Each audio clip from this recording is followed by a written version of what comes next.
Hello, আসসালামু আলাইকুম everyone. আজকে আমি আপনাদের জন্য একটা ব্লগ নিয়ে আসছি। সেটা হচ্ছে মিনি ব্লগ। রাজশাহীতে গেলাম, তো কি করলাম। আজকে আমার বার্থডে ছিল, সো দ্যাটস ওয়াই আমার হাজব্যান্ড আমাকে ঘুরতে নিয়ে যায়।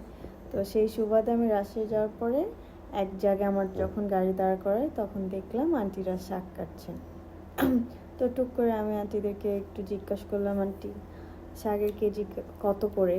তো ওনারা বলল যে কলই শাক 100 টাকা করে, আর হচ্ছে যে বোত্তার শাক যেটাকে আমরা বলি, আপনারা কি বলেন আমি জানি না, সেটা হচ্ছে 60 টাকা করে কেজি।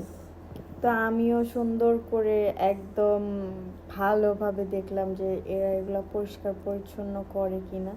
তো আমি দেখলাম যে না, ওনারা খুব সুন্দর করে পরিষ্কার পরিচ্ছন্ন করে হাইজিন মেনটেন করে এই শাকটা সেল করতেছে। অ্যান্ড এটা কিন্তু খুবই ভালো। অ্যান্ড দেন আমি তারপরে একটু ঘুরে ফিরে দেখানোর চেষ্টা করতেছিলাম যে রাজশাহী শহরটা আসলে কতটা পরিষ্কার পরিচ্ছন্ন। অ্যান্ড বিকেলের সময়টা মানে শীতের বিকেল খুবই ভালো লাগে আমার। তো আমি আন্টির কাছে আবার চলে আসলাম। আন্টিকে বললাম যে আপনি আমাকে ফ্রেশ করে শাক কেটে দেন, আমি সেটাই নিব। আন্টিকে বলার পর উনিও খুব সুন্দর করে আমাকে কেটে দিল। তারপর আমি চলে গেলাম একটু ভুট্টা খেতে। তো আমি আসলে ওইখানে দাঁড়ায় ভুট্টা খেতে মানে চেয়েছিলাম, বাট আর খাওয়া হয়নি বিকজ অফ আমি হচ্ছে যে আজকে একটা আর রেস্টুরেন্টে যাব, দ্যাটস ওয়াই। আর আমি ওইখানে ভুট্টা খাইনি। আমি হচ্ছে 2টা পার্সেল নিয়ে নিছি যাতে আমি বাসায় এসে খেতে পারি। আমার বাচ্চাও সাইড থেকে ভয়েস দিচ্ছে। দেন আমার হাজব্যান্ড বলল যে মিষ্টি দিয়ে পুরি খেতে। তো আমি তার সাথে মিষ্টি দিয়ে পুরি খেলাম। এটা এত মজা, এত মজা। দেন তারপর আমরা চলে গেলাম একটু নদীর পাড়ে,